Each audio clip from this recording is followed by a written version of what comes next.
way for me to go there? Yes, please. Oh, I can speak from here. Yes.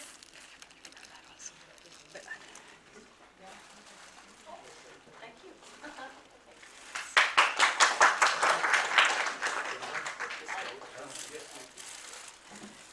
Friends, on behalf of the Raza Foundation, I welcome you this evening to this very unique occasion, the launch of the third issue of Aroop, a journal that the Raza Foundation publishes devoted to arts, poetry, and ideas. I edited the first issue and soon realized what is there, what can be done, what cannot be done. Totems and taboos, what can and cannot be done. What can and cannot be done. So I realized very early that I cannot possibly be editing it because I had too much on my plate. And so then, in a moment of spontaneous grabbing a person, I ran into ADAJANIA, who had come here for something, I don't know what, and I said, you're going to edit 2 issues. So this is the second issue that she is editing. And now we have, for the 4th and 5th issue, Sadanand Menon, who will be editing the next 2 issues. And hopefully by that time, Nancy would be again tempted to come back and guest edit some few more issues. I'm not going to talk about the issues, the material, because she is going to tell you about that. We publish 3 journals from the Raza Foundation, 2 in Hindi, and this one, Aroop, in English. The 2 in Hindi, one is Samas, which is edited by Udain Vajpayee, and the second is Swarmudra, which is devoted to classical music and classical dance, and unfortunately that journal has not taken off because only 1 issue came out, and then we are finding it very difficult to collect material. You will not be surprised to know that there are not enough writers in Hindi to write about classical music and classical dance. And I had put a kind of a condition that we are not going to translate from English. We'll translate from other Indian languages, but somehow that's not working. We also have been supporting a lot of publications. So we have supported the essays of Kumar Shahani, 100 Great Paintings of India by P.N. Goswami, the critical writings of Richard Bartholomew, etc., etc. So here we are, and we are very grateful to Nancy ADAJANIA, who did the job so well and so competently. Although she took a bit of time, because editors or guest editors are also busy doing other things. And but finally, the issue has come out, and it is there. And welcome once more. And now, Nancy, conduct the proceedings.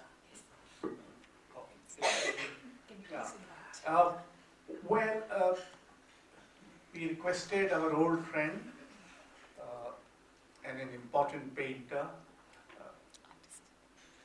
Vivan Sundaram, to release the issue. So first we'll have the formality of the release of the issue, and maybe he'd like to say a few words, and after that we proceed. So, very well. You come here. The editor.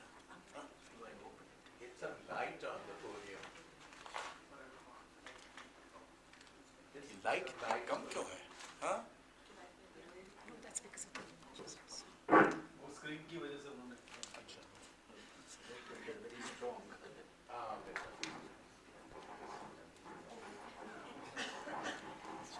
Sanjeev, maybe just... Even you have a problem.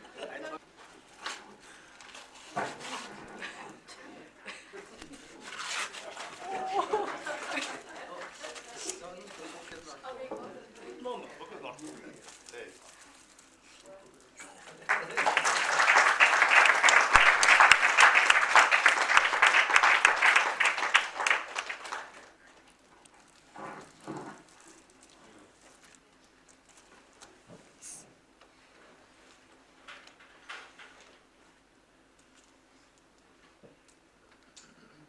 something good happened.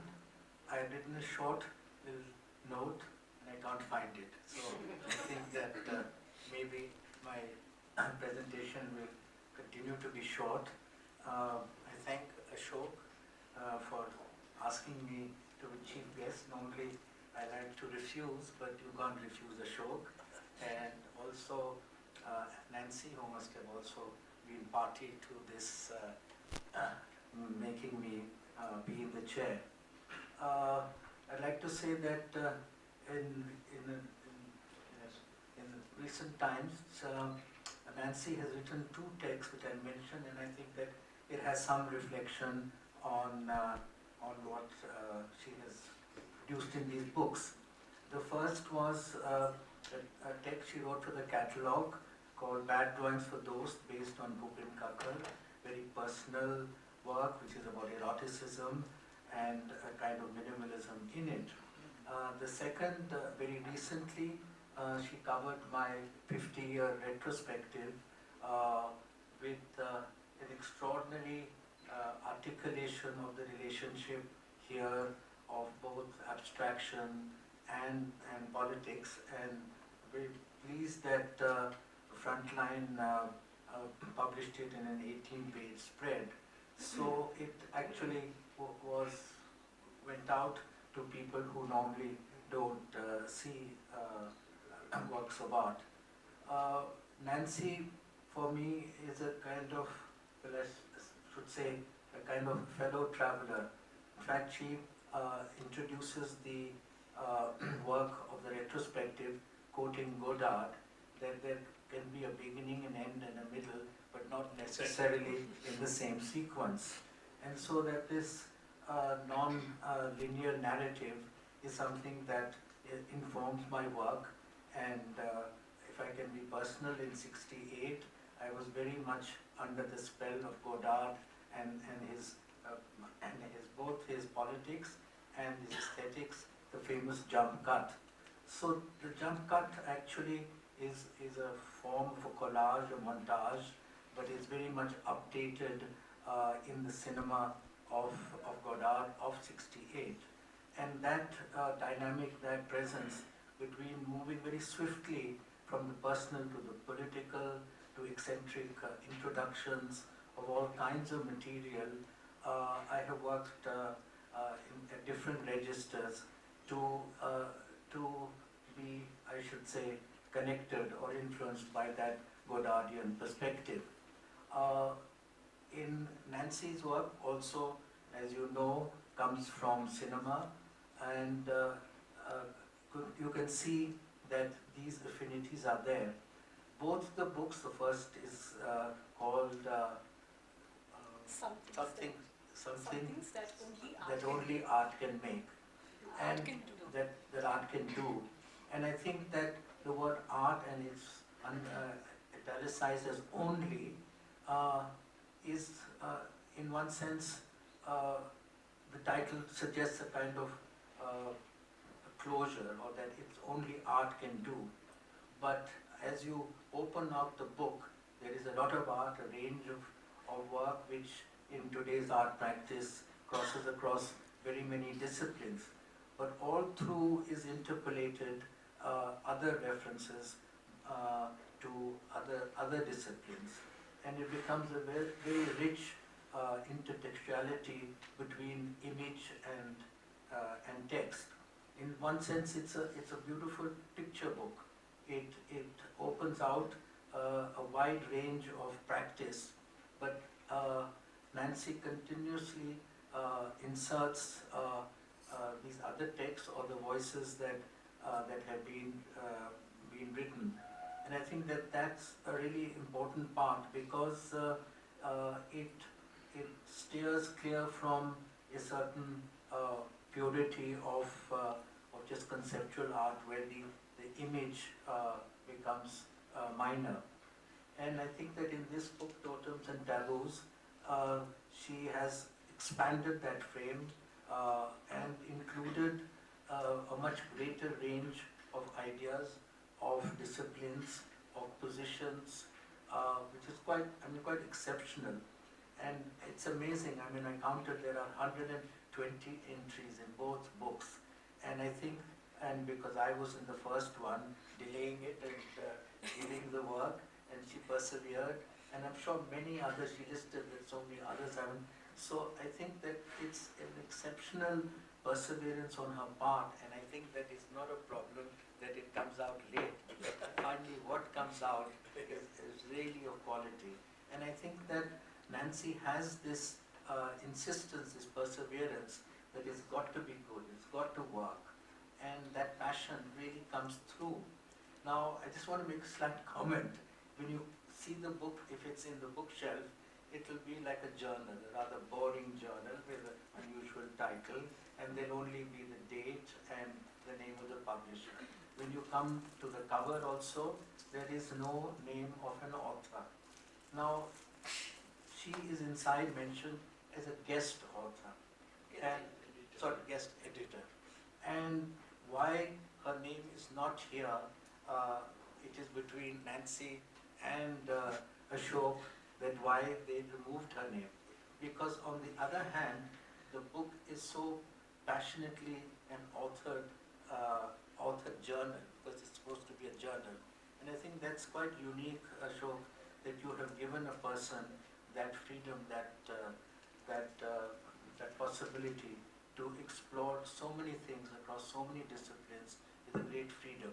The other thing not mentioned is who's the designer of the book. And I'm going to take a guess. It's Nancy ADAJANIA.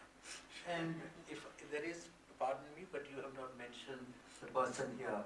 And I think that the layout, the design, the sequence, what follows is quite exceptional. When you open the book, it seems, oh, you look at this, there are maximum 4 pages given to a person.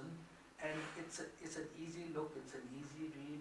You're surprised why is one next to the other. And I think that that's one of her intentions, or whether we bring back that word, the jump cut, that she's moving across an extraordinary terrain, but she's making it playful. She makes it very direct. She's not making it academic. And if somebody, said, well, this is just a postmodern, accumulation of lots of things all stuck together, but that could be a reaction. But I think when you actually carefully look at it, and the way that image and text are enunciated, the way they are moving across the disciplines about class, about politics, and she's very, very forthright that this her work is very much speaking to the right-wing ideology of the present, that there is no any sense of a kind of national art. The fact that she also collects artists and texts from people across the world, I mean, it's remarkable. And I'm sure that 80% of them you've had dialogues, you've gone through a lot, and that editorial work, as well as then finally receiving it and how it's laid out, is actually that there is a text between a text, and then if you see it reading across, and you find clusters of things happening and returning again, whether it is going to Mughal art, whether it is going to tribal art, across abstraction, and it seems a patchwork, but it takes time to kind of connect that part to the whole. And and also the idea is that you open the book in the middle of it, and said that there is no beginning, end, and middle. And I think the pleasure of the book is that, and it's full of thought and ideas. And in fact, I feel that it's a kind of extraordinary archive of the times we live, and a person who has the confidence to cross over with exceptional attention, and very much finally that it's not a postmodern book, because she's very attentive to the political, but in the most open and fluid manner. And I was going to say that I hope she can do at least 6 volumes. She's a sixer, but Ashok said only 2, but then I noticed he said we might invite her again, because I think the collection, in the way that it comes together from this part to the whole, really develops an exceptionally rich discourse. And in fact, she in the second book, mentioned that it comes from Freud, and she's critical of his position, which is not an easy thing to say about Mr. Freud, but she has, and she says that now this work is a much more discursive attention to critiquing anthropology and psychology. So these big notions also then frame the relationship of the various arts. And I thank Nancy for all that work and honoring me to speak, and I'm glad I don't have my notes.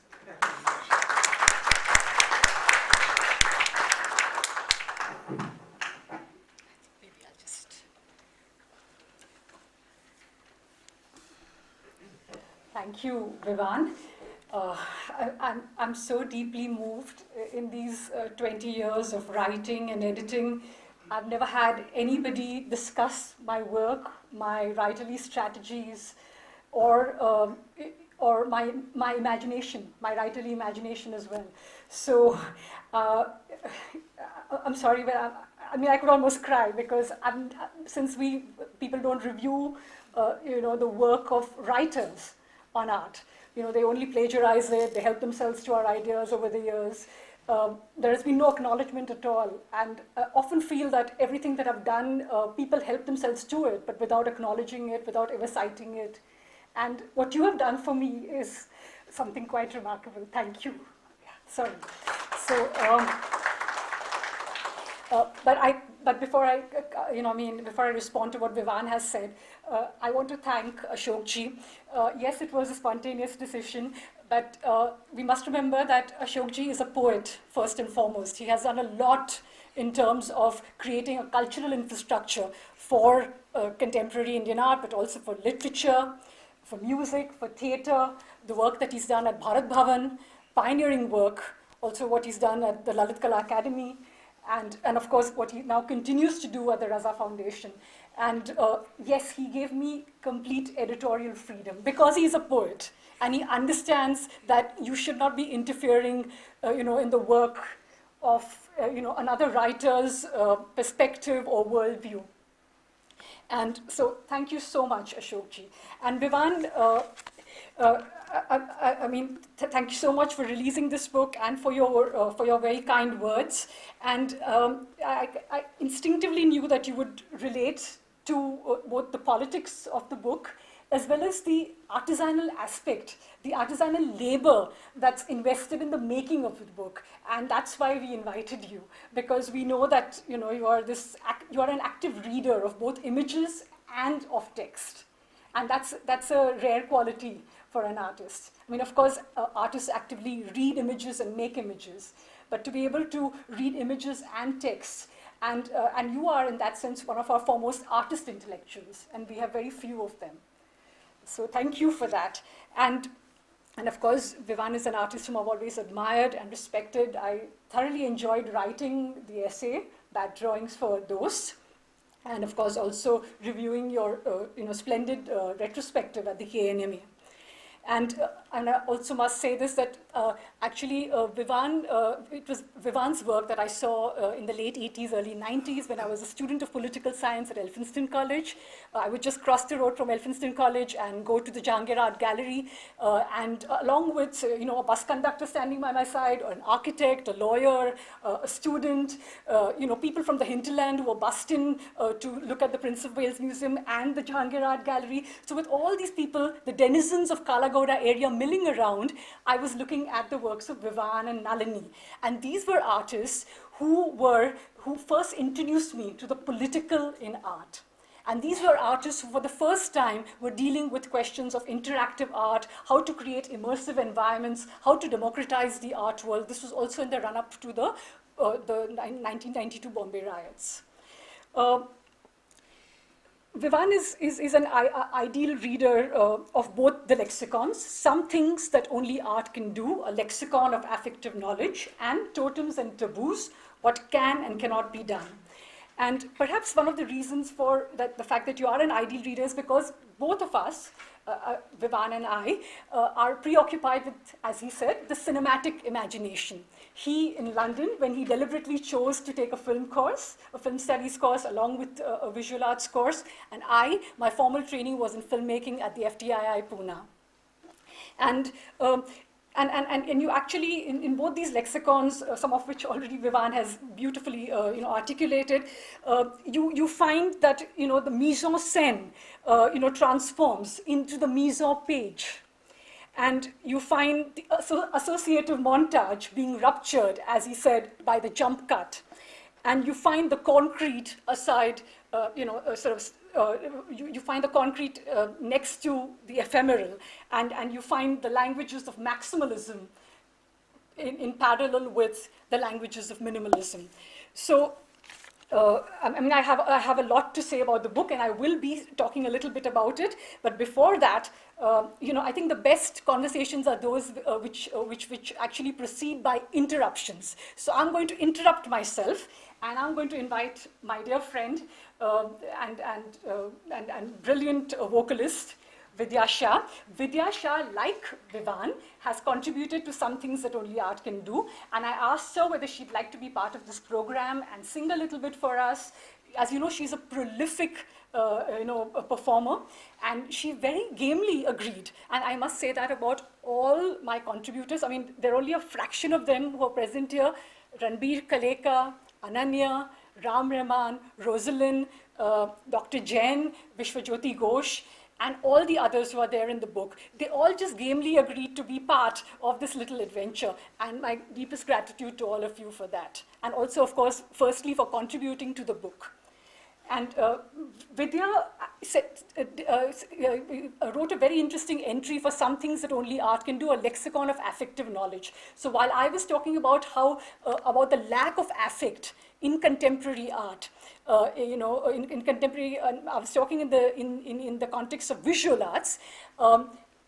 She told me that in the domain of music, and especially of North Indian classical music, the affective language of abstraction in North Indian classical music, needs to be inflected by larger social and political contexts. So she wrote this entry called Khayal. And I have invited Vidya to, in fact, she actually came up with the idea of singing Faiz's Dua. So Vidya, thank you so much for being with us today.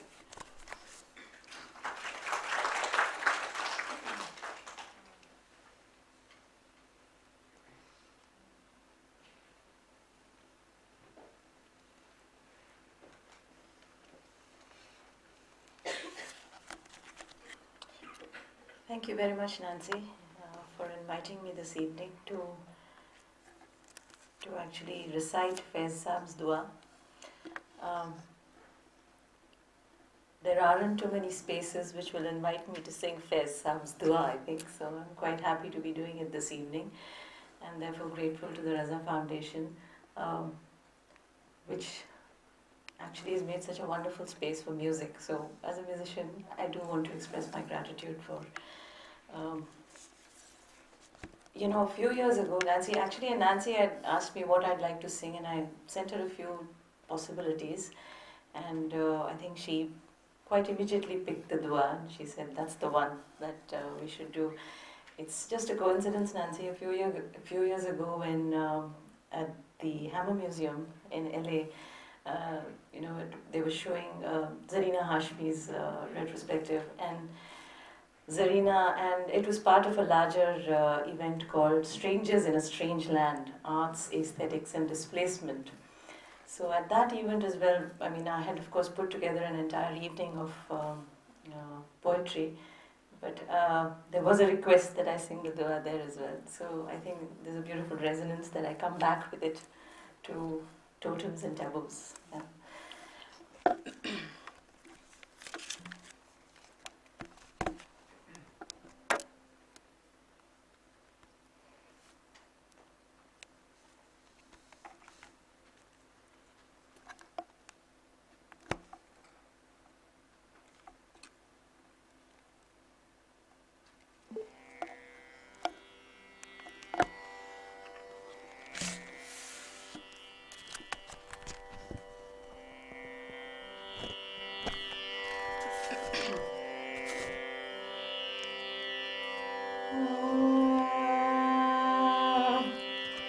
इजाजत।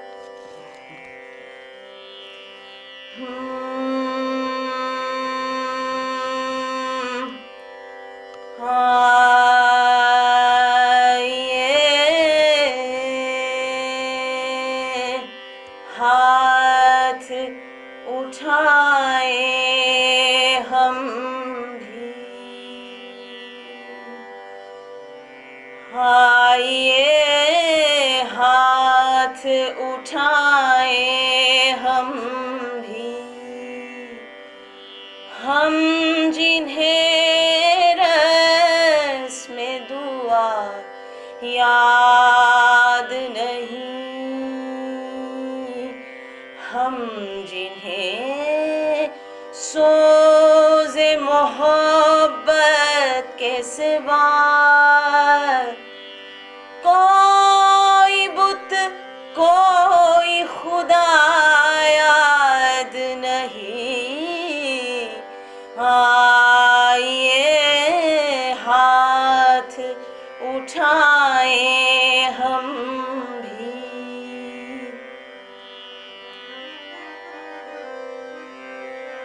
आइए अर्ज़ गुज़ारें कि निगारे हस्ती ज़हरे इमरोज़ में शीरीनिए फ़रदा भर दे, वो जिन्हें ताबे गराबारिए हयाम नहीं, उनकी पलकों पे शबो रोज को हल्का कर दे, आइए हाथ उठाए हम भी।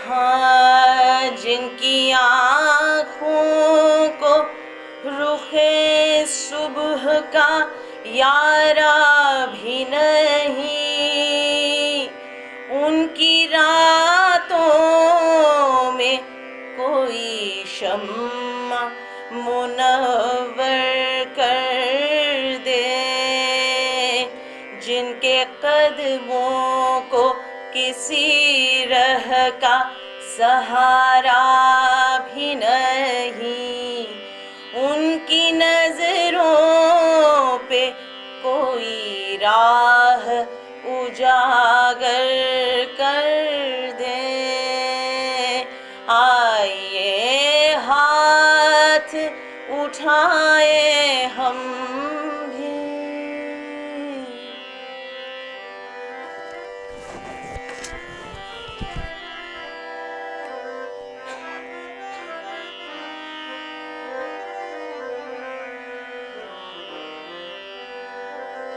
हाँ, जिनका दी पैरविए किस बोरिया है उनको, हिम्मते कुफ्र मिले जुर्रत तहकीक मिले, जिनके सर मुंतज़िरे तेग़ जफ़ा है उनको, दस्ते कातिल को झटक देने की तौफीक मिले, आइए हाथ उठाए हम भी, हम जिन्हें रस्म दुआ याद नहीं, इश्क का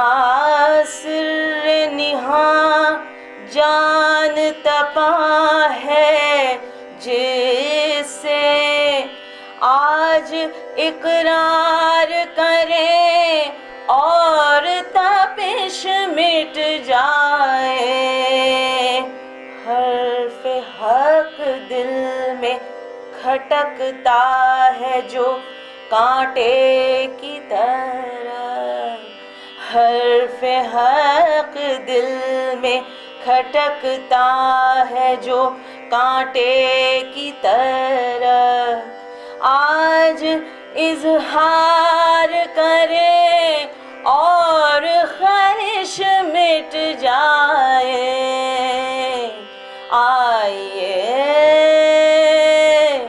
आइए हाथ उठाए हम भी, हम जिन्हें रस्म दुआ याद नहीं, हम जिन्हें सोज़ मोहब्बत के सिवा, हाँ कोई बुत कोई खुदा याद नहीं।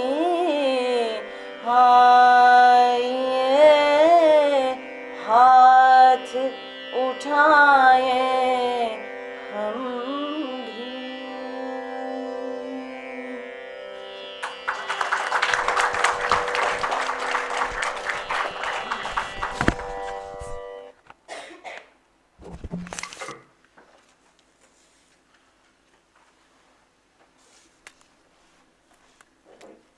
To continue after this is...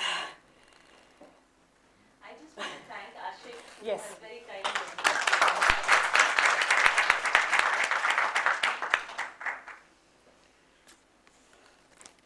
Well, it's really difficult for me to speak after this because, as always, you were excellent.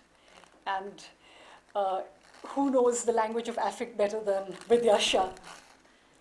And this lexicon also has been crafted in that sense as both one of my favorite Urdu words, which I'm sure I'm mispronouncing, khwahish, but also as a dua, a prayer. And you need both. You need to be the desiring subjectivity, but you also need grace. A few words on the lexicon. I'm going to try and be as brief as possible because we need to honor the contributors who also are waiting to read their own entries. When Ashokji invited me to guest edit the two issues, the idea was that I would put together a few essays. But since I'm a long essay writer, in my daily life, and that's my, both my livelihood as well as my passion. I just felt that I do not want to, yet again edit a journal with essays in it or reviews, and especially because we are such, the level of review writing is so abysmal in our country. I didn't want to even sort of actually sort of commission people and stuff like that. So that was never my interest. Even when I was asked to edit Art India, I immediately turned the lead feature into a lead essay. I was always interested in the history of ideas. And then what those ideas can do, importantly. So history of ideas and its connection with praxis. So I decided to, as Vivan was saying, do something more playful. And that's when I thought that instead of speaking from on top Olympus and orchestrating this a bunch of 7 to 8 essays, I decided that I would actually maybe develop the format of a lexicon, invite contributors to give a keyword accompanied by a text and images which can belong to other artists' works, their own. It can be something from your scrapbook, your own pictures. It really doesn't matter what the source of that image is. And although the larger political questions are being asked in both the lexicons, whether it's of caste, class, gender, etc., I always wanted the tone to be personal. I wanted everybody to speak, as practitioners, and also what are the dilemmas, of what it means to be a practitioner. So I think that some of the portraits of practices also emerge within these lexicons. And again, because Ashokji had no problems, he immediately, agreed to the lexicon format. I went ahead, and as Vivan was saying, I have also designed this, and I designed it because it just came organically to me. I was sitting there at the Archana Press, and I just immediately knew, for example, for Totems and Taboos, that it would be a purple and green contrast, and I would use the Braggadocio font, because it's a marquee font. It has these split letters. You think of samvad, but also vivad. You think of tark as an argument. So I immediately knew that this is what I wanted to do. And again, with the pages, some things that only art can do was more lyrical in its layout. But when I laid this out, I decided, because the topic was also such, I decided to start using lots of black separators, and then also use details of people's images on reverse. I mean, I'm just sharing this because, there's this great joy of making something. Not just thinking about it, but actually making it. And for me, there's no difference. I'm not just living in the rarefied world of ideas. I think one of the great things about having gone to film school is that these hierarchies don't exist, between thinking in the ivory tower and actually doing. Because everybody, on the sets just comes together and mucks around. It doesn't matter whether you're the director or the spot boy. And I think that ethic definitely comes from filmmaking. So with that, totems and taboos, of course, it was something which was speaking to the urgencies of today. And as Vivan has already pointed out, I was, of course, referring to Freud, but not to celebrate Freud, to critique Freud. Because one of the totems and taboos is a phrase that we all, use in our daily lives. We find it in mainstream media. But one of the things that actually people don't realize is that the name of Freud's work, 1913 work, is Totem and Taboo, Some Points of Agreement Between the Mental Lives of Savages and Neurotics. So I think that this aspect of the title is something that people don't realize, because now it's just become like a catchword, right? And I think that this is what I reject about Freud, both his unsubstantiated ethnographic evidence, but also his prejudicial equation of the psychic lives of the so-called primitive societies with those of neurotics. And therefore, through this book, I wanted to expand the field and have new readings, both in the arena of not only art, anthropology, psychology, and so forth. And I again don't want to go, into great detail, but of course, the kind of parlous times that we are living in today, the fact that, we are dealing with Trump's xenophobia and sexism, we are dealing with Brexit, we are dealing with Erdogan's neo-Ottoman rhetoric, we are dealing with the rise of the far right in Eastern Europe, we are dealing with lynching-stan in India. So in such a situation, I thought that the topic of totems and taboos, talking about totems that we believe in, but also creating new totems of resistance and reflecting, or rather re-reflecting on taboos. So, for instance, when I have lots of women authors here who've talked about taboos related to gender. So I have my friend, the mythologist Vidya Kamath, who I sort of arm twisted into doing 2 entries, one on breast and on menstruation. This is what you do actually normally. This is what takes time also. The coaxing and the cajoling, etc. And then we have Arifa Johari, a very young journalist who writes for Scroll. And she's somebody who's actually faced, female genital mutilation, and she's an activist. And she has written a little, what could be, a kind of poem or a memoir about what she has gone through. But the important thing is that when Vidya talks about, about the taboos related to the breast or to menstruation, or Arifat, in her entry on the clit, talks about this whole, taboo related to the clitoris and to sexual pleasure. This is not just a negative sort of recitation of what's happening today and what has always happened also in the past. It's also in a way, it's also a way of saying that these are things that we can actually also overcome, because Arifa Johari today is an excellent journalist working at Scroll, and she is not just writing about gender-related issues. In fact, she also goes deep into the hinterland. She will write about about farmer suicides if she needs to. She will travel around the country. So here we have people who've survived their problems, and like Phoenix, they have risen from the ashes.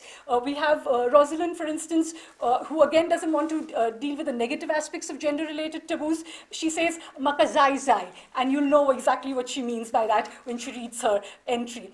You have lots of taboos related to caste, class, gender, especially to caste. And we have an entry by Sudharak Olve, a Bombay-based photographer who actually photographs, who has been photographing Dalit communities, both in urban areas as well as rural areas. He's also been, also documenting women's lives. Marginalized women's lives, and he has written a long entry on Jati, and he also has added his field notes. So I will be reading one of those. And what I've also done is, as Vivan said, there is a very definite politics that informs both these books. So, for example, in Totems and Taboos, I start with the picture of Ambedkar. We move on to Sonal Khullar talking about critiquing Nehru's policies vis-a-vis the Adivasi communities. Then you have Pratap Bhanu Mehta critically contextualizing Nehruvian legacy. We have a more personalized memoir of Nehru via Ram Rehman, who's also going to be speaking tonight. And then we have my entry on Village and Sudharak Olve's on Jati, where we are actually rehearsing and critiquing the debate between Gandhi and Ambedkar on the Village. So at every point, although as it looks like a patchwork of ideas and positions, I purposely kept it, from A to Z. The reason was that in the introduction, I create clusters, but I wanted this kind of chronology, a kind of random chronology. Anything can be A, Adivasi can be A. You have Bombay, and then by Dr. Jatindra Jain, who's written this lovely little memoir. Which is actually a portrait of his practice, because he begins by talking about how he fell in love with popular culture, and then how that becomes a stated position in terms of becoming a champion of subaltern artists. So that's what you actually get to see. And I don't think that you've written this anywhere else. This actually came through a conversation that we had once after one of your lectures. So thank you, Dr. Jain, as well, for your lovely memoir. And Vishwajyoti Ghosh, sorry if I'm forgetting some of my contributors here, he has actually made fresh illustrations for this book on the condom, and he's also going to be doing a performance for us, which again is a performance just for this event. So thank you so much, Vishwajyoti. We have Darinka Popmitic, which Vishwajyoti is going to be reading and showing, Belgrade-based artist. She's done illustrations just for this book again. We have Meetu Sen, who has a performative artwork which you're supposed to scratch on the page. So you sort of become part of the artwork and literally sort of incise it. But I think that I don't want to go on further, because I can see Ram is shuffling in his chair, and I think we should now, I would like to invite, no, it's just your back problem, and I know that you've been very patient, my dear Ram. So we will now, I would now like to invite Ananya to read her entry. And I forgot to talk about Ananya, do forgive me. She's written about caste in Carnatic music, and of course, she's raising questions related to caste discrimination, and also hers is a belief in in removing casteist slurs from a public sphere, and it's also a call for shared commons. So please, Ananya.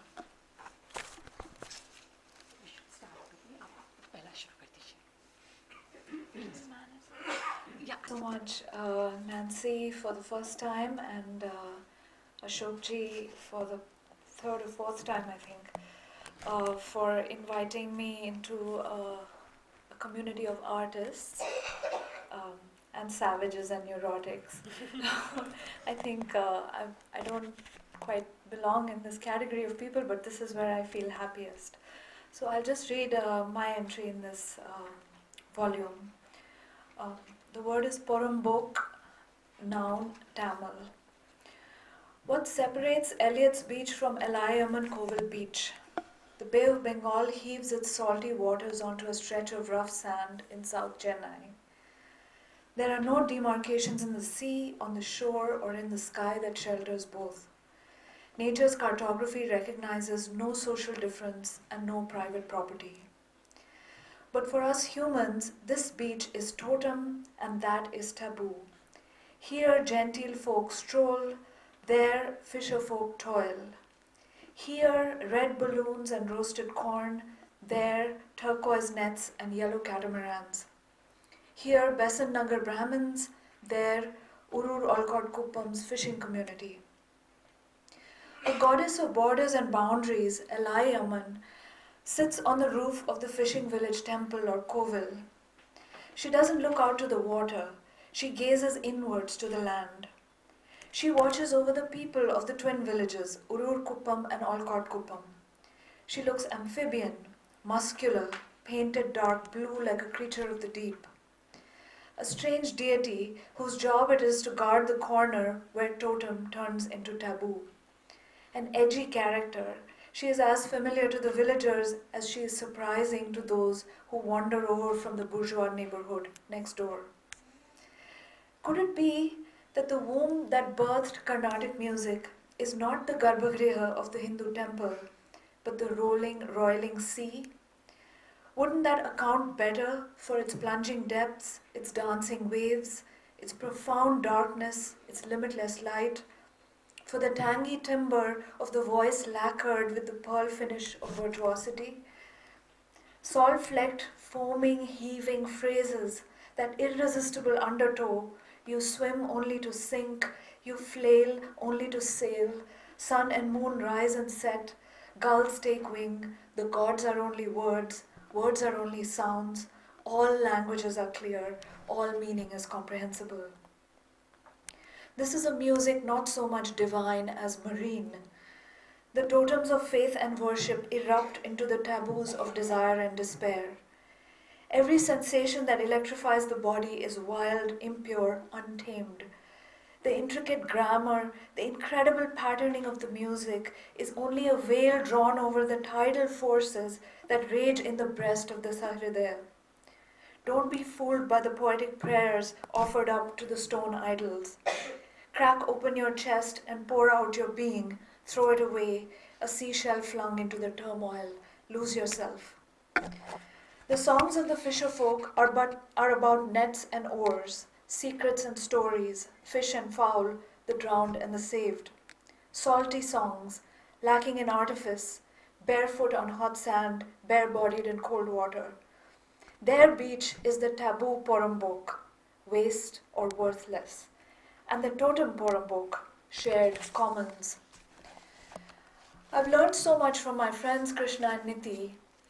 I learned to keep walking north on the coast as Besan Nagar became Urur Olcott Kuppam, as Elliott's Beach became Elayaman Koval Beach, as rough sand became green scrub, as property became Porambok, as Margadi became Vira, as Krishna's voice became Sarvanan's voice, both loud, as the stringed Tanpura became a fishing boat, as the self dissolved into empathy, as the tide came in and certainties were washed away, slip-sliding from under the soles of my feet.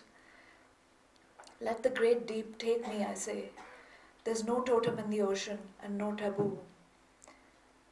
The fishermen have an origin myth, not for themselves, but for the marine mammals who are closest to them. It goes like this. Dolphins, who can speak, wanted to leave the sea and live among humans. They petitioned Shiva. Shiva flung his ring into the turbulent waters. "Find it for me," he said, "and you can have your wish." They leap and dive again and again in vain, ever in search of Shiva's ring. They sing.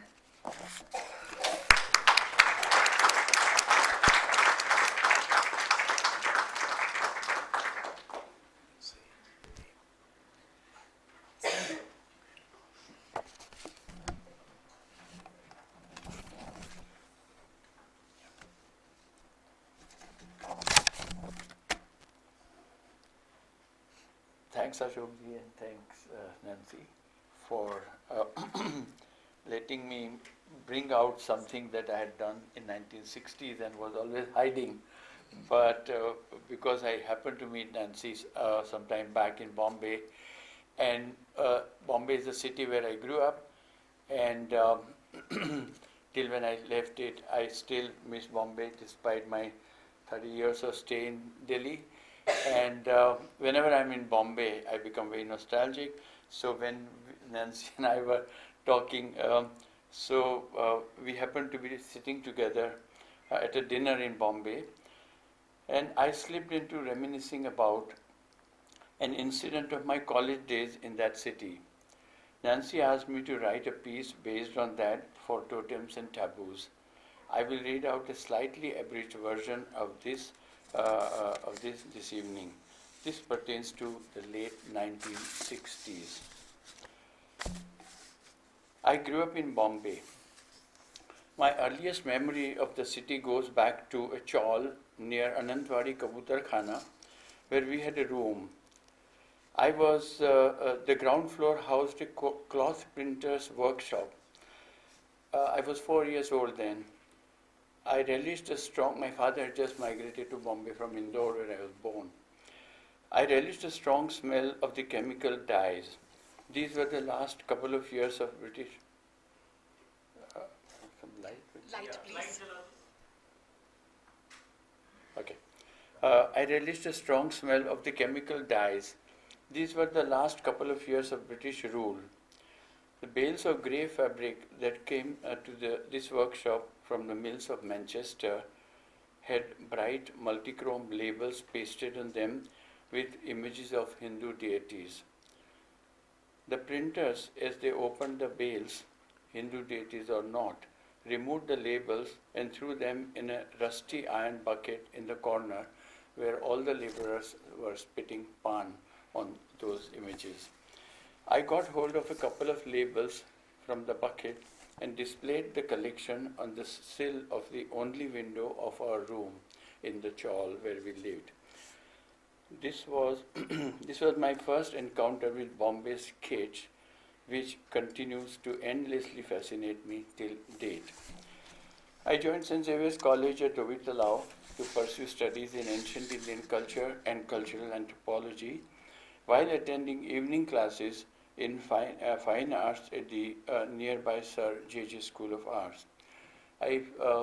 Those days we used to get diploma in 5-year studies. I did 4 years, and then I had to decide whether I want to pursue anthropology or I want to continue to be artist. The college studies interested me, but not enough to erase the lingering childhood fascination for the garish mill labels and my windowsill exhibitions. So at the age of 4, I used to curate exhibitions on my windowsill with these labels that I had collected. The local train I took daily from Ville Parle to Marine Lines, where my college was, past slums comprising clusters of huts covered with bright hand-painted cinema hoardings to protect the dwellers from Bombay's torrential rains. So when you pass there, you always saw these hundreds of huts, and suddenly in between you will see a poster here, and a poster meaning the canvas hoarding to cover their huts. My eyes would inevitably catch glimpses of a pistol-wielding villain, a kissing couple, or just blown-up face of a heroine, Meena Kumari. Unhappy with JJ's colonial-style pedagogy, I quit art school and worked on a series of collages on discarded cinema billboards, partially reworking the faces of the film stars. I drew over them with charcoal or I think, this is fine. Sorry. I quit art school and worked on a series of collages and discarded cinema billboards, partially reworking the faces of the film stars. I drew over them with charcoal or collage an array of images cut out from magazines, posters, and calendars. One of my billboard canvases featuring 2 scorpions. One of my billboard canvases. These were all 7 feet by 5 feet. They were very large hoardings, and I used to edit them and keep certain faces, etc., and send them to Camel Company, who would put them on stretcher and deliver to my studio. One of my billboard canvases featuring 2 scorpions with a collage of erotic images was inspired by a folk song which compared a woman's sexual arousal with the spread of poison in the body of after a scorpion's sting, an ailment which could only be cured by a physician, that is, her lover. Encouraged by my artist friends Prabhakar Barve, Bhupen Khakkar and Amba Das, I exhibited 7 large works at Bombay's Jahangir Art Gallery. The art world of Bombay in 1968 was shocked and not ready to accept this as art. A reviewer in Bombay's newspaper titled, I think it was Natkarni, somebody called Natkarni. A reviewer in Bombay newspaper titled his write-up about my painting, "Creations of a Sick Mind." I remember this pleasing me immensely. The exhibition opened unceremoniously at 11 a.m. in the presence of a few artist friends and was marked by altercations with some hostile viewers at Jahangir Art Gallery in Bombay. When I returned to the gallery after lunch, I found 2 police constables waiting at the gallery with a notice to shut down the exhibition immediately. The ground, obscenity. Now, it's interesting that there was eroticism, but there was a lot of content with regard to religion, Hinduism, Buddhism, etc., and collages were of Hindu deities and things.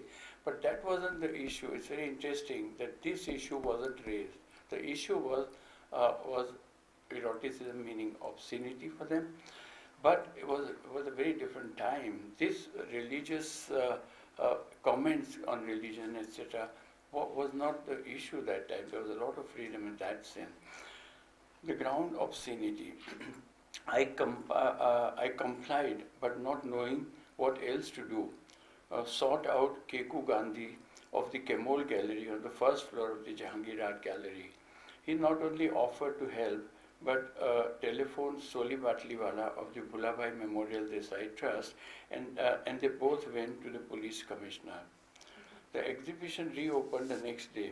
Both Keku and Solibhai were solid pillars of Bombay's art life, yet they, without hesitation, personally visited the police commissioner to stand up for the freedom of artistic expression of a young and completely unknown artist who had caused, I was 24 years old then, artist who had caused a small public storm with his art. Times certainly have changed. Times certainly have changed, and actually, who would know more than us at JNU that times certainly have changed.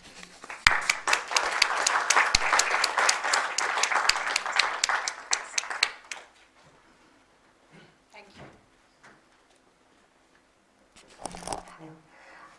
I'm going to be reading Vidya Kamat's entry, which is called Breast, and you have to forgive me because I don't speak Malayalam, so I might mispronounce words and words in Hindi as well. And I'm just reading an extract.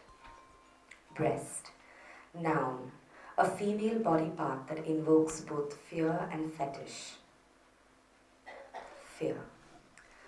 The Malayalam term Mullachi Parambu means the land where the woman of breasts lived, now known as Manorama Kavala. Kavala means junction. The story of Nangeli, a woman from the Ezava community from Chirthala district of Kerala, is part of the oral history of Kerala. In the 19th century, kings of Travancore levied a breast tax, or mullakaram, on the women for covering their breasts. The bigger the size of their breasts, greater was the tax levied. When Nangeli defied the command and covered her breasts, Pravatiyar, the tax official of the Travancore kings, turned up at her house to collect the breast tax. In defiance, without any hesitation, she chopped off her breasts, placed them on a plantain leaf, and offered it to the tax officials waiting at her door. She bled to death, but forced the state to abolish the breast tax. Thus the land came to be known as Mullachi Parambu. Nangeli's tale also resonates with Kanagi's fate, the heroine of Shilapadikaram, a fascinating epic from Tamil literature. Kanagi is a woman wronged. She is aware that her husband, Kovalan, is having an affair with the courtesan Madhuri. Yet, when she learns that Kovalan has been falsely accused of stealing the queen's anklets and executed for that crime, she appears in court and curses the king by tearing off her breasts. She burns the city of Madurai down with her curse. Such is the power of a woman wronged that she can unleash death and destruction. Both Nangili and Kanagi discharge their wrath and defiance against patriarchal hegemony through the power of their breasts. On the other hand, Shurpanakha, Ravana's sister, is humiliated by Lakshmana by chopping off her nose, ears and breasts. According to Kampan, the author of the Tamil version of Ramayana, Shurpanakha was punished for making sexual advances towards Rama. When Lakshmana chopped off her nose, ears and breasts, he robbed her of her feminine power and dignity. In recent history, in one of the most shameful acts of violence in our country, during the partition, men on either side of the newly formed border chopped off women's breasts and other body parts, stripping them naked and leaving them bleeding. This, like rape, was a punishment from one state to another, one nation to another, one religion to another. By violating and attacking women's bodies, they wanted to avenge their own selves, states, and religions. The discourse around female breasts in Indian history and myth is framed in terms of desire and danger, of fetish and fear, constructs of male fantasy. David Shulman posits in his book, Tamil Temple Myths, that in Tamil culture, a woman's destructive force or her violent power is called Anaku, which is believed to be concentrated in her breasts. This power is erotic in character and sexual in desire, and it can lead to chaos and death. In order to curtail this power, women have to be circumcised and controlled through a strong counter-force called karpu or chastity. The tale of the three-breasted princess reveals how feminine power, expressed in the form of triple breasts, needs to be curtailed and normalized to become the socially approved, docile feminine. A Pandyan king who was a great devotee of Shiva was childless. After years of penance, he pleased Shiva and is granted the boon to have a child. But, to the king's dismay, a baby girl is born with 3 breasts. Distraught, the king approaches Shiva again, and a divine prophecy tells him not to worry about her flawed body, but bring her up like a boy. The king names her Meenakshi, the fish-eyed princess. The girl grows up as a fearless warrior. She conquers the whole southern region and reaches north of India towards Kailash. Now Shiva is forced to enter into the battle to save his domain, Kailash. But as soon as Meenakshi sets her eyes on him, she drops her weapons and blushes like a damsel. As prophesied, the 3rd breast falls off, and Shiva, as Sundareshwara, marries Meenakshi.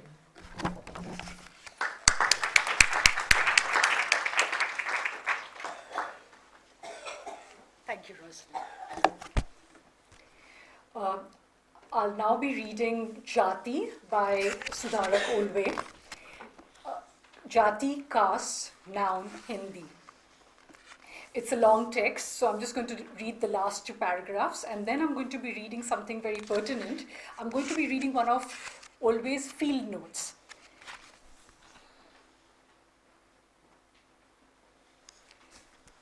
As Dr. Ambedkar rightly said, caste is not a physical object like a wall of bricks or a line of barbed wire which prevents the Hindus from commingling and which has therefore to be pulled down.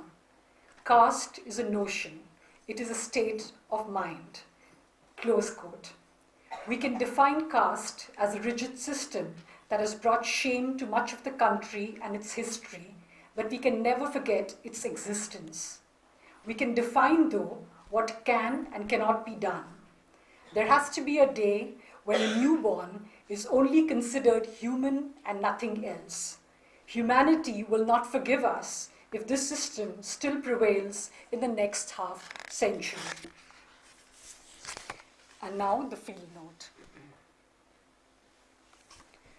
Nitin Aghe, murder, a death in vain. Nitin Aghe, a 17-year-old Mahar boy from Kharda village in Jamkhed, Maharashtra, would have had a bright future had he not been brutally killed and hung from a tree for talking to a girl from an upper caste community. 3 men, including the girl's brother, from the same upper caste community, suspected that Nitin had had an affair with her and constantly harassed him in school. On April 28, 2014, the day he was murdered, he had appeared for his 12th grade preparatory exams. The perpetrators beat him up in front of the school, but the teachers and principal, instead of intervening, told them to take their quarrel outside the school premises. They took Nitin outside the school and thrashed him again, says Raju Aghe, Nitin's father. Narrating the account of eyewitnesses, Raju says that the 3 men first broke Nitin's arms and legs and threw him on the floor. Then, like they perform stunts in movies, they ran crisscross over his unconscious body several times with their motorcycles.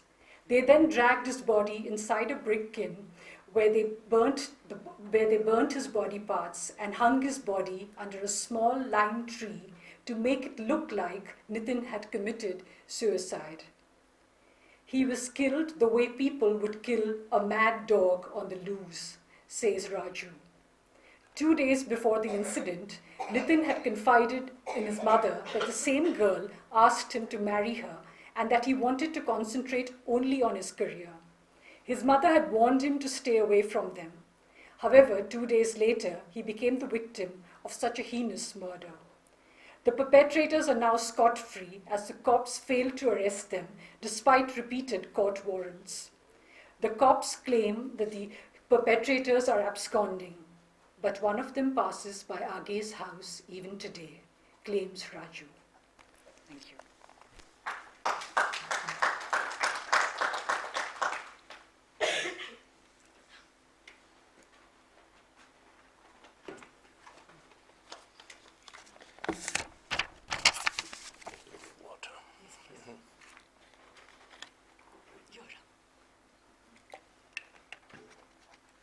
Polluted that.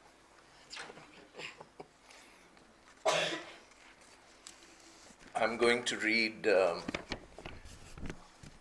N. Pushpamala's piece on her friend and assassinated journalist Gauri Lankesh.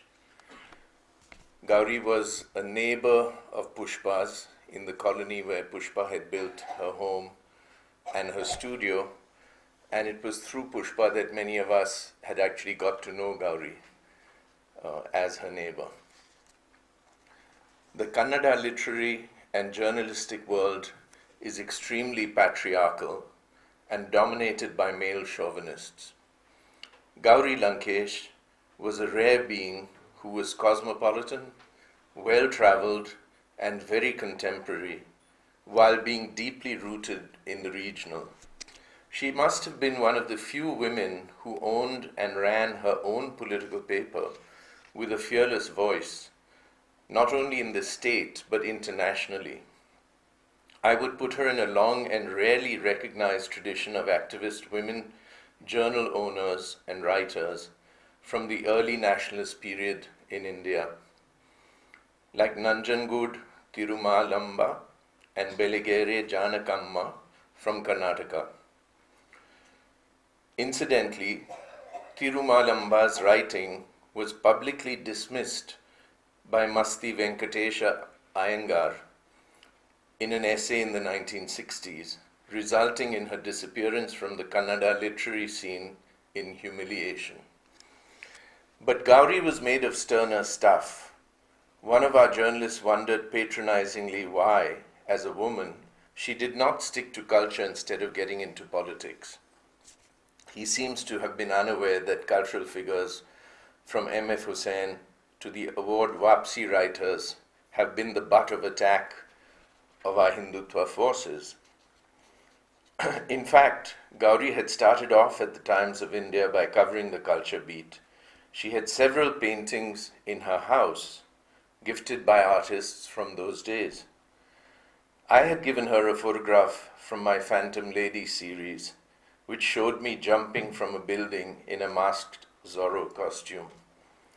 Recently, when she had called us over to meet the Dalit leader Jignesh Mevani, she introduced me as the artist and dragged him by the arm to show him my work on the wall. Jignesh was astonished and they both cackled with laughter. I had only seen bodies lying askew in a pool of blood in crime films. Dear Gauri, it is heart-wrenching to think of your shock and pain. Gauri was smart, pretty, fun-loving, gutsy, and independent. When she threw herself into Kannada journalism, she became an indomitable activist. Towards the end, she seemed to be moving away from all the vanities in an austere life. She adopted the rising young leftist leaders like Kanhaiya Kumar, Shehla Rashid, and Jignesh, pampered them and organized meetings for them in Karnataka. Filmmaker Anand Patwardhan questioned why she was killed now, not before or later. Everyone agrees it is because the elections were coming up. This was the Karnataka elections, state elections. Because Gauri, being from the Lingayat community herself, strongly supported the demand for a different religion status for the Lingayats, which apparently had been well researched and thoroughly by Kalburgi, a strong vote bank, and had recently published an edition covering this issue. Yet another friend is sure that the timing was because an important leader was visiting the city at the time. Gauri, a staunch rationalist who had become a nodal point for anti-fascist activism and an influential oppositional voice, had to go.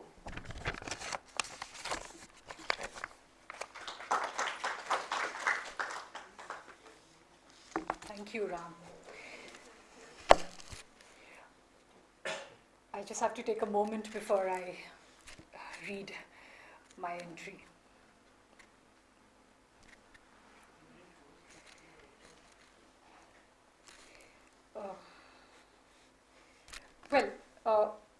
This one is called Khwabistan. I wrote it for some things that only art can do. And it's Khwabistan, noun, Urdu. The country of dream, or Khwabistan, is colorblind. Its people can't identify the exact shade of red because when they think red, they are also thinking blue, green, black, and pink. It is tone deaf. Its people can't get their pitch right and prefer to mistake one note for another. Jump, dump, trump. It's direction phobic. When its people say north, they mean south. It's a blur. When they say woman, they also mean in large measure man and much else in between. It refuses to suffer from the epidemic called the other. Each of its selves is another. It is time challenged. It gets its temporalities mixed up. Guests from the future accidentally collide with ghosts from the past, and the present is forever unsure whether it is, was, or will be. It does not suffer from the Kalki complex. There are no Masayas who will rescue Khwabistan. It does not murder people for keeping beef in their refrigerators. The mob dragged the entire family outside, and Akhlaq and Danish were repeatedly kicked, hit with bricks, and stabbed. Instead, its people are on a permanent sensory diet, sniffing spices, the salted wind, the nut-flavored earth, choosing from a range of jewelry, soft to hard to lumpy, and a spectrum of lights, blasting, ethereal, penumbral, Last light, no light. It has no entries and no exits. Women come and go talking of Adrian Rich or Edward Snowden. It has no use for authoritarian bewabs. Egyptian Arabic for gatekeepers. Khwab, bewab, sawal, jawab. The only interesting answers are those that destroy the questions. Khwabistan can be hyperbolic at times. It claims to know the color of the wind, the temperature of moonlight. It is a fevered, leaderless, faithless, fluid place brimming with love. It helps to be colorblind, tone-deaf, direction-phobic, time-challenged, to not suffer from other ache. Are you telling me Khwabistan is a mistake, a delirium, a meltdown? Au contraire, it is right because it is wrong. It is unclear because it is clear about what it wants. It exists because it is a dream. If art is the last country on earth that can choose to fly under no flag, let that country be Khwabistan, one that nurtures shamans, lunatics, clairvoyants, but also every woman, the less seen, the more seen, the underhearing, the overhearing, the mute, and the logoroic. Thank you.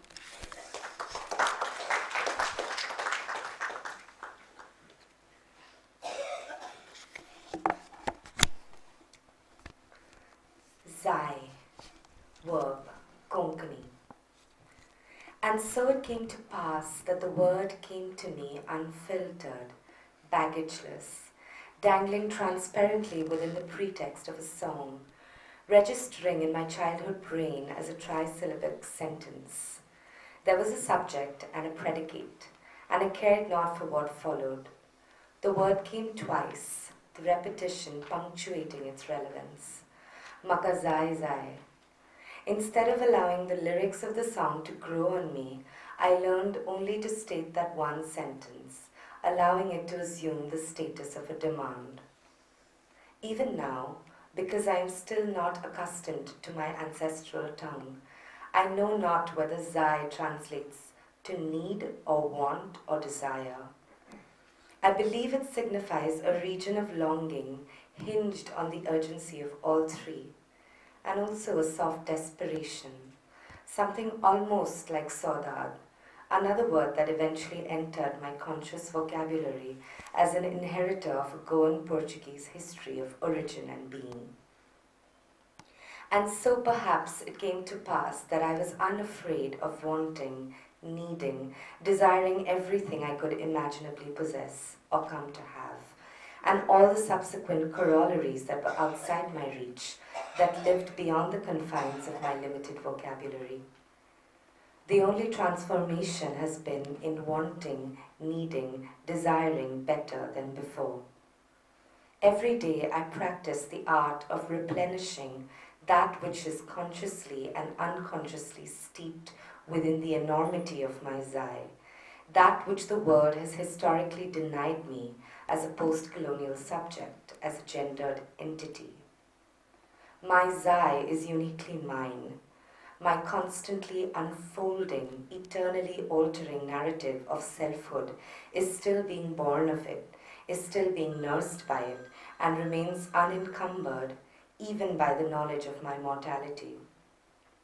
Because though I will eventually die, I do not doubt that my strong-willed Zai will continue to haunt the universe by disturbing the status quo through the legacy of the collective of words I leave behind.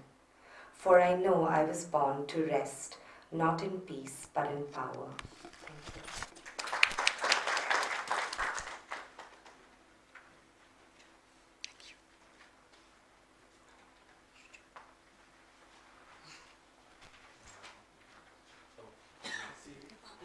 Sorry. Got confused by Zai. Yes, I did.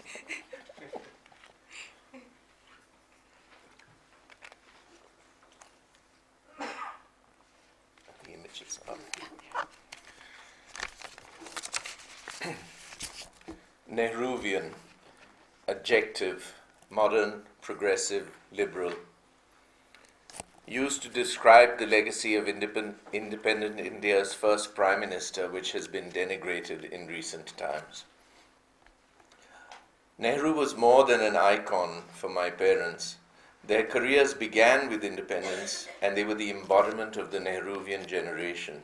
My architect father, Habib Rahman, returned to India in 1946 after his architectural training at MIT in Cambridge, Massachusetts. He was one of the first Indians to study architecture in the US. Habib's first project for the government of West Bengal was to design the first memorial to Mahatma Gandhi, which is on the screen, at Barakpur, north of Calcutta. The Gandhi Ghat Memorial was thus dedicated to the nation by Nehru in 1949.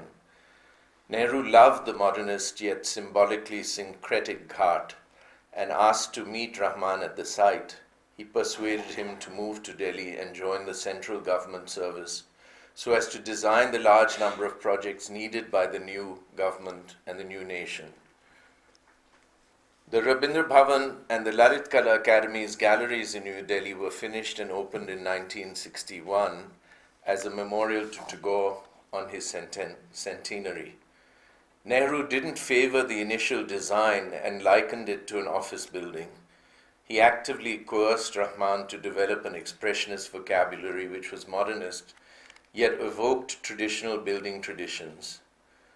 The building was a breakthrough conceptually, and according to Rahman, it was his first to truly belong to India. Nehru's death in 1964 was almost personal in our family. My father photographed the cortege passing below us from the roof of the School of Architecture and Planning in Delhi at ITO.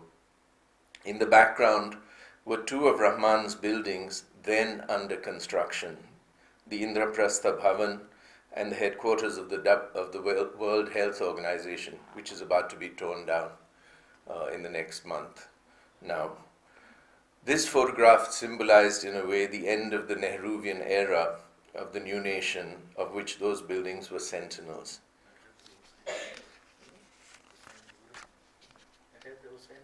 The WHO, yeah, which they're supposedly trying to save. The next.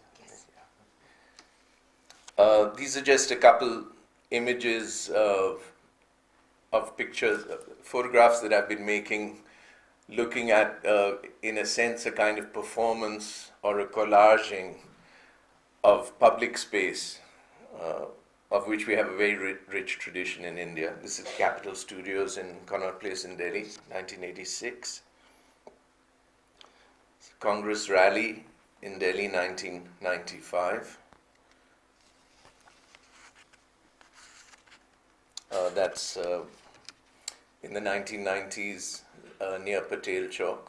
That's, of course, Akshay Kumar and Jawaharlal Nehru. Daryaganj on the Sundays when the book stalls open and the posters are sold.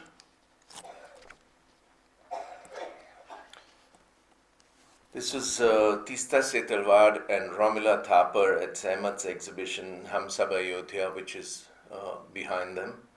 December 6th, 2012, the 20th anniversary of the destruction of the Babri Masjid in Ayodhya.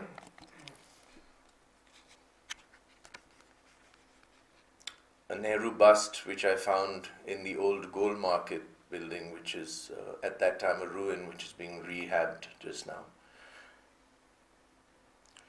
The Nehru Pavilion at Pragati Maidan, designed by Raj Rewal, the architect, in 1972. The iconic exhibition, Nehru, His Life and His India, conceptualized and designed by Charles and Ray Eames in 1965, was housed in this building which was designed to hold this exhibition permanently. Incidentally, that creation of that exhibition was the first initiation project of the National Institute of Design in Ahmedabad. The Modi government demolished this structure and the adjoining Hall of Nations in April 2017. This is the site of the destroyed Nehru Pavilion in 2018. And this was 2016 in March. Kanhaiya Kumar, in one of his first public meetings, which was organized at Constitution Club by Sehmat, presided over by Professor Prabhat Patnaik, Emeritus, Jawaharlal Nehru University. And this was one of his first public talks after his release from prison. The BJP government is hell-bent on destroying the liberal teaching ethos of the university named after Nehru. And many of you, of course, sitting here know that only too well, being from JNU. Thank you.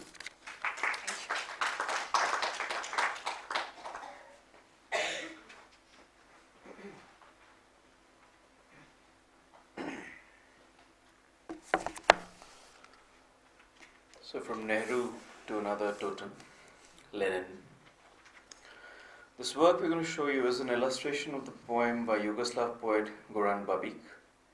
With the violent breakup over Yugoslavia and the subsequent tragic wars, Babic has retreated into a partial exile in Belgrade, unable and unwilling to return to his home in Zagreb, Croatia, for the fear of political reprisals because of his communist, anti-nationalist and defiant stand against the war.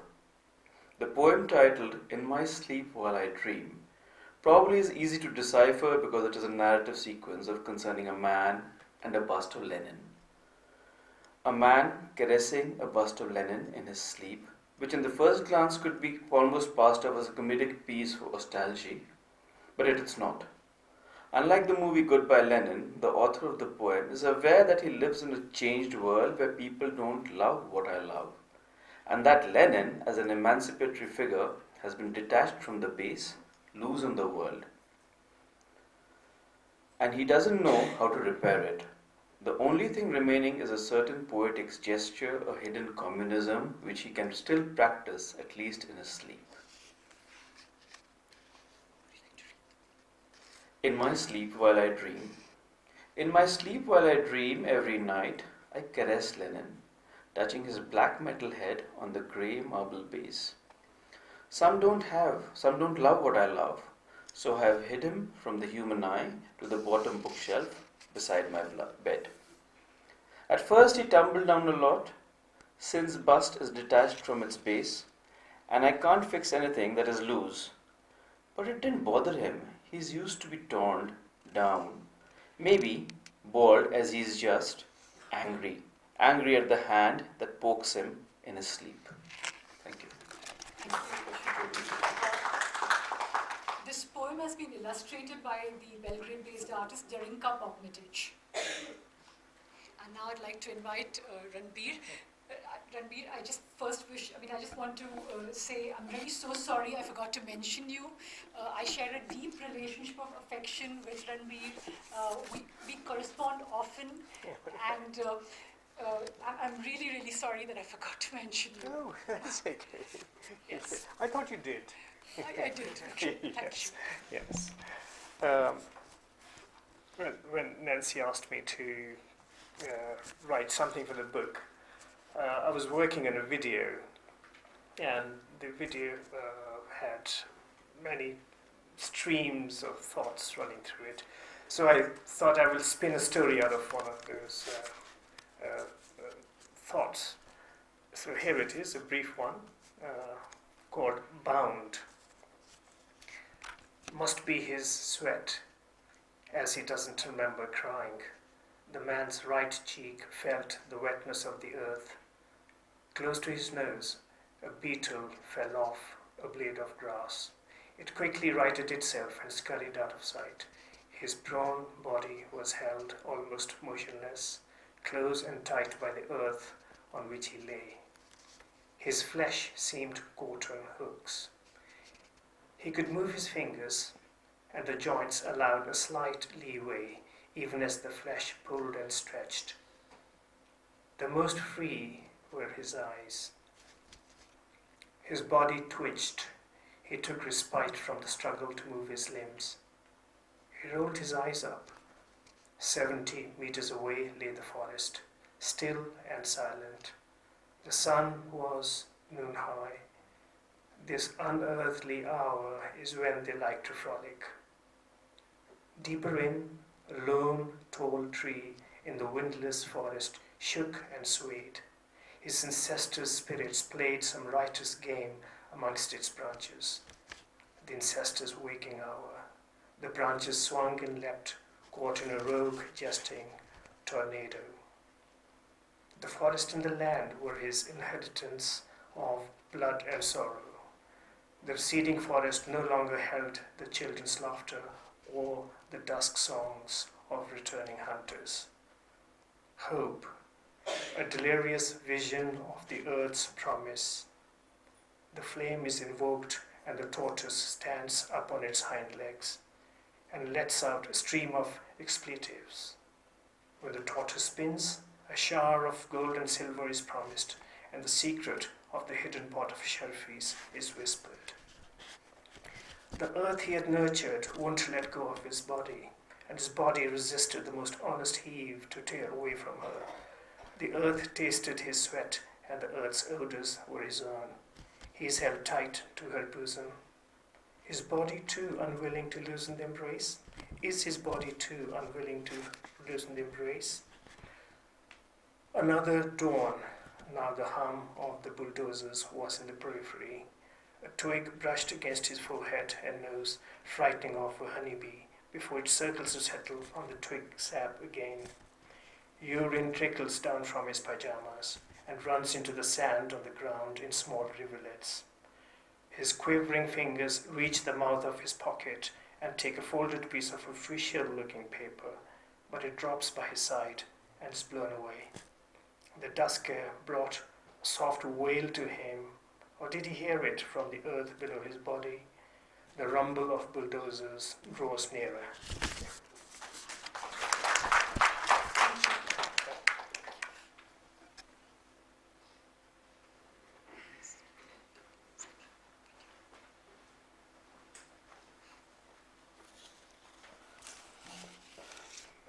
Thank you for having me in this journal, dear editor.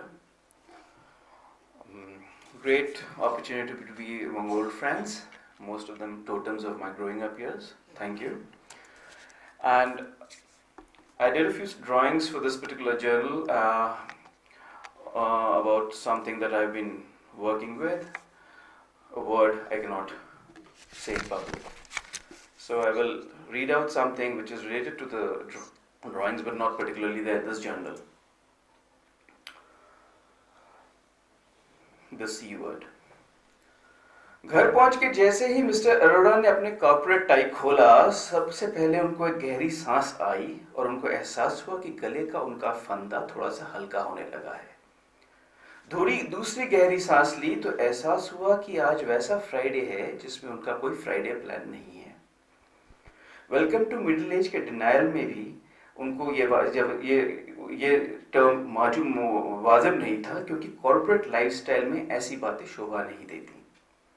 साहब की एक तीसरी life उनके vice presidential existence ने ले रखी थी, दूसरी तिहाई लाइफ गुड़गांव से दिल्ली के डेली डोज ने, तीसरी तिहाई जिंदगी का जब वो गृहस्थ हो चुके थे, उनको अब ये भी समझ में आने लगा था कि उनके घर के सामने एक बोर्ड लगा हुआ है, sorry for the inconvenience, corporate climbing in progress. Network के लिए सिर्फ संडे गोल्फ का विंडो था और वो भी कभी कभी फैमिली फंक्शंस में मिस हो जाता था। I mean, आप लोग इतने हताश मत हो, उनकी इतनी भी सैड लाइफ नहीं थी। घर में घुसते ही एक बड़ा फ्लावर वास था जिसके ऊपर प्लास्टिक के अच्छे अच्छे फूल लगे हुए थे। ऊपर मेड इन चाइना की लाइटिंग थी, नीचे इटालियन फ्लोरिंग। दीवारों पे फेक हुसैन भी थे और रजा भी, और इसी तरह से उनका घर काफी गृहस्थ था। घर के बाहर ऑडी और BMW ने उनको उनके पड़ोसियों को बता दिया था कि उनकी एक हैपनिंग लाइफ है, तो इसलिए आप लोग भी जरा हताश ना हो। और ऐसा भी नहीं कि गोल्फ के चक्कर में वो कभी कभी सोशल क्लाइंबिंग भी नहीं कर पाते थे। कॉर्पोरेट क्लाइंबिंग के साथ भी सोशल भी उनका स्तर बढ़ने लगा था। अब घर में तो हमेशा प्रोएक्टिव रहते ही थे। तीसरी तिहाई जिंदगी की जब फाइनली चौथी गहरी सांस वो लेने ही लगे थे कि मिसेस अरोड़ा प्रकट हुई। मिसेस अरोड़ा के एक्सटर्नल लुक के समझ आ गया कि घर में जरूर कोई क्लेश हुआ है जिसमें उनका पूरा योगदान रहा होगा। What could it be, he wondered? घर के मामलों में तो हमेशा प्रोएक्टिव रहते हैं और घर के लिए सब्जियां खरीदना, अंडे उबालना, पंखे साफ करना तो वाइस प्रेसिडेंशियल एग्जीक्यूटिव में होता नहीं है। Then what? यानी गोल्फ के चक्कर में कोई फैमिली फंक्शन अगर मिस हो गया हो तो वो भी इन लॉज वाला, ऐसा भी नहीं हुआ था। अगले 15 सेकंड में उन्होंने अपने दिमाग में एक क्विक एक्सेल शीट दौड़ाते हुए अपनी तीसरी गहरी सांस लेते हुए बोले, what's up wifey? Mrs Arora की आंखों में वही लुक था जो आजकल ऑफिस में सीईओ महेश्वरी का होता है। Arora, what's happening to the Q2 figures in the North Market, boss? We need to buck up on this, man. How was your office? वही है baby, Q2 reviews and all that. But then you know me ना, मैं कभी office की tension घर पे नहीं लाता. That way I'm very clear, baby. Today Ankit got a silver in the zonals. Really? देखा डार्लिंग, बोला था ना वो अपना बेटा स्टार है। भाई ट्रेनिंग मैंने बहुत सही दी है उसको। लड़का ना मेरा, आई टेल यू, बहुत आगे जाएगा। पर तुम्हारी शक्ल ऐसी क्यों उतरी हुई है? मिसेस अरोड़ा का लुक एक और स्टर्न होते हुए बोला, आज उसके स्कूल सुपरवाइजर का फोन आया था। कह रही थी these days he is getting too familiar with the girl in his class. उससे बात करो, उसे थोड़ा समझाओ, टॉक टू हिम। ये सुनकर अरोड़ा जवान हो गया। उसके स्माइल अब कोलगेट का एड बन चुका था और आंखों में तारे चमक रहे थे। अरे वाह, देख लो, लड़का आगे जाएगा, एकदम बाप पे गया है। हैंडसम तो था ही, अब तो सिल्वर स्पोर्ट्समैन भी बन गया है। भाई इस उम्र में स्टार नहीं बनेगा तो कब बनेगा? Chill babes. ये कर दी ना तुमने डिफेंस कॉलोनी से लाजपत नगर वाली बात।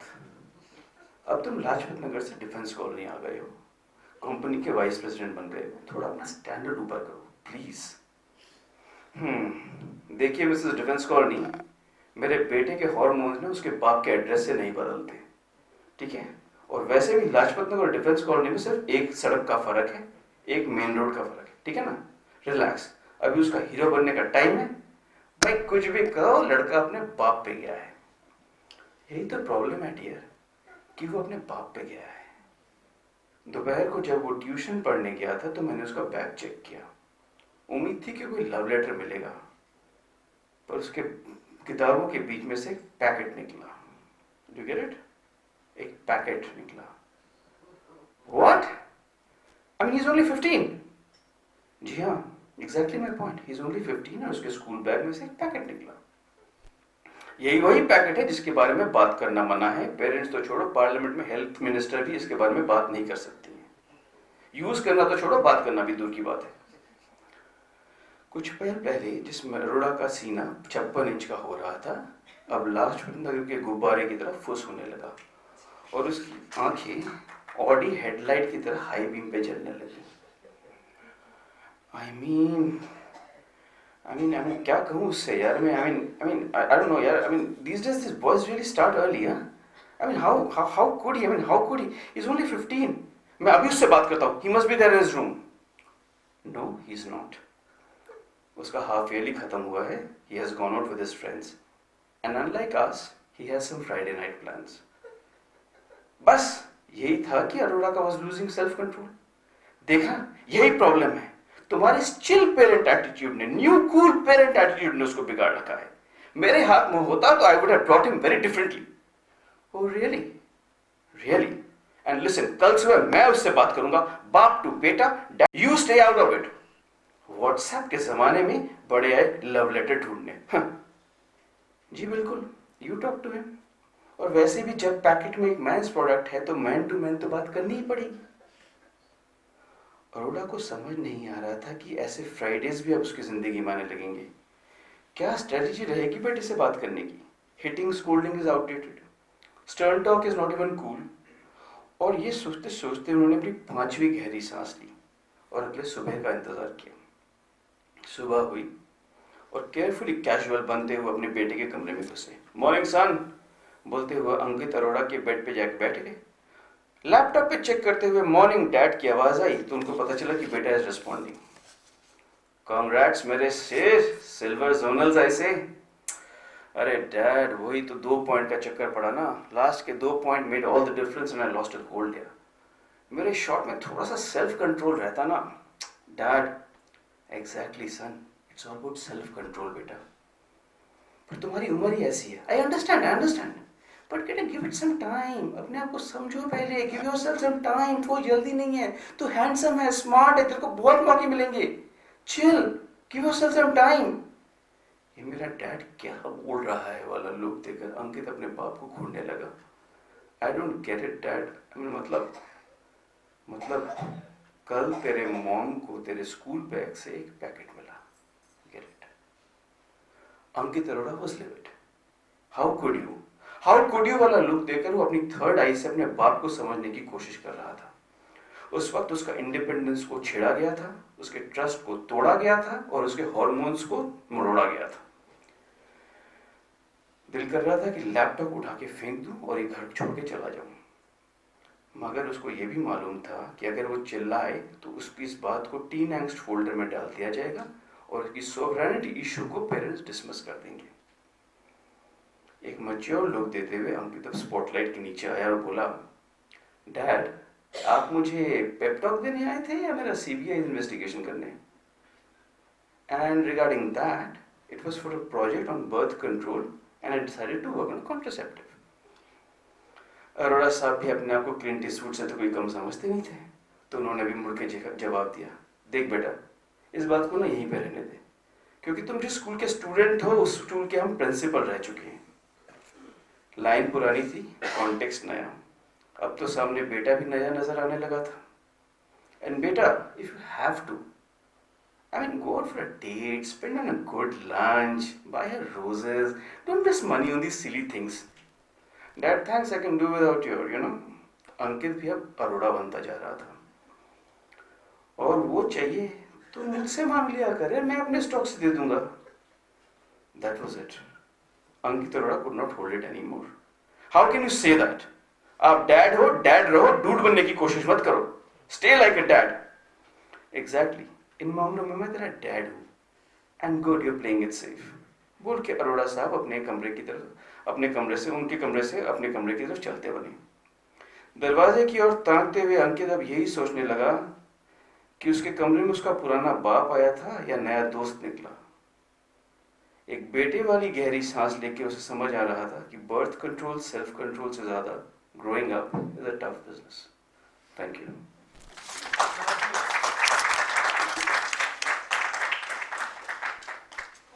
Just one more entry. Thank you for being so patient, Ananya.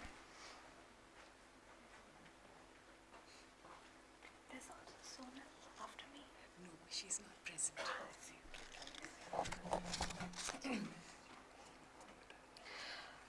I'm going to read Danish Hussein's entries. He actually has 2 entries. I'm going to read one. His totem entry is alam, an Arabic noun, and his taboo entry is hirsia, also an Arabic noun. I'll just say a little bit about alam because you need the context for hirsia, and then I'll read her hirsia. The Arabic word alam means flag, standard, or banner. Historically, the clan of Muhammad had a designate flag which he carried in the initial battles of Islam. It became the flag of Islam. This flag was passed on to Ali ibn Abu Talib and from him to Abbas ibn Ali ibn Abu Talib, who served as the commander of Hussein ibn Ali's forces at the historic Battle of Karbala in Iraq in 1680 AD. The Battle of Karbala is a pivotal point in the history of Islam. The schism between the Sunni and the Shia factions deepened after it. Imam Hussein and his 72 followers were no match for the 10,000 strong army of the Umayyad Caliph Yazid. He perished in the battle, but the martyrdom of Imam Hussein became the overarching metaphor for any fight against injustice. And then during the month of Muharram, when this martyrdom is commemorated, mourners across the world take out processions that are marked with the alams and taziyas, which are papier-mâché replicas of Imam Hussein's mausoleum. And though the alam is a symbol of victory and pride, over the centuries it has become associated with the Shia psyche as an object, in the Shia psyche as an object of mourning and reverence. Hirsia. Hirsia is an underground, subversive, satirical form of poetry that uses the standard form and tropes of the highly revered elegiac form of Urdu poetry called marsiya. Marsiya is an Arabic word, the meaning of which is the great tragedy or the lamentation for the lost soul. So around the 18th century, long elegiac poetry began to be written in the subcontinent on the theme of the martyrdom of Imam Hussein in the Battle of Karbala. It was termed marsiya.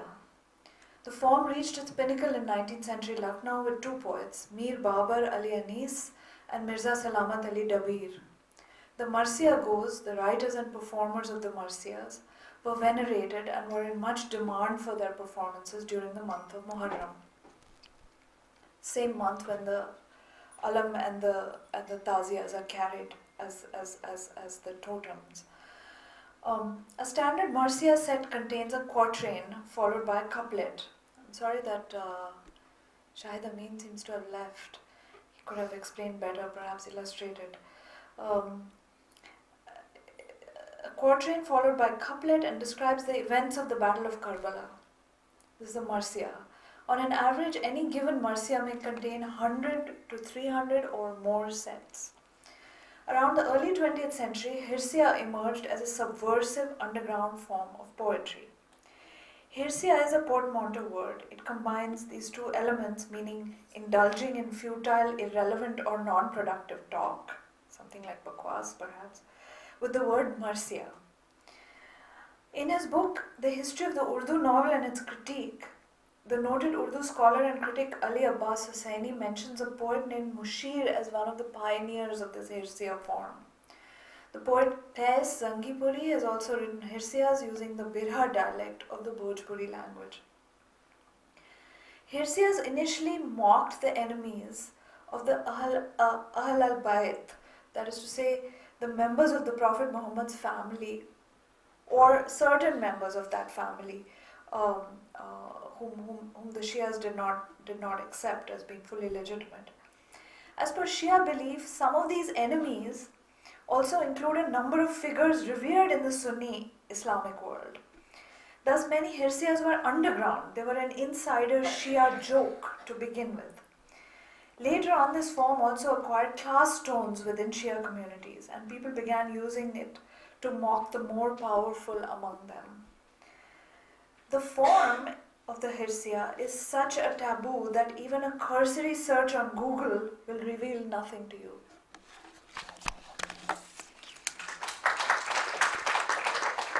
Thank you so much. Thank you, Ashokji. Thank you, Vivan. Thank you, Vidya, Ananya, Ranveer. I don't want to forget you again. Do forgive me. Ram, Rosalind, Dr. Jain, Vishwajyoti Ghosh. Have I missed out on anybody? Sanjeev ji from the Raza Foundation. Thank you so much. Shaista, who helped us today. Is there anybody else I've forgotten to thank? I hope not. Thank you so much, and also all the... Can Yes. I was to write that, send that postscript, I lost in my paper. Yes. Just say it very Please. short. The only thing I was going to refer to is somehow there's a strange synergy between you in your article on the village. Yes. And there's one sentence which becomes a separate paragraph. And the sentence is, the Indian village is best approached under the sign of disjuncture. Now the word disjuncture is the title of my exhibition, a kind of retrospective version, which is still on at the Haus der Kunst. And so that connection also, that the village disjuncture and my own work. And then on the right hand page is a wonderful, again, terrific archival research work of yours, to have Swaminathan standing next to Indira Gandhi, who came to inaugurate the Bharat Bhavan, and standing is a demure woman, Gauri Bai, photographed photographed by the photographer there. Ashok was there, and on the other side of the tribal were all the many of the placebo people artists who were represented, plus the progressives. So that's one context. And I want to say that in relationship to this photograph, 30 years later, you took, this photograph, which was the beautiful picture where Swaminathan is almost saying, look, this is my find, this is my artist, and she then obviously produced great work. And Indira Gandhi standing there. Many of us didn't want to go there because it was just after the emergency.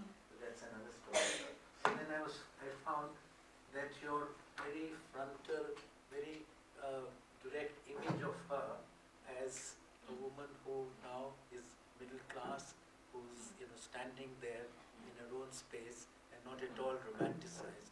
I think these two photographs speak a lot. Thank you. Thank you so much for that. Actually, there are so many connections.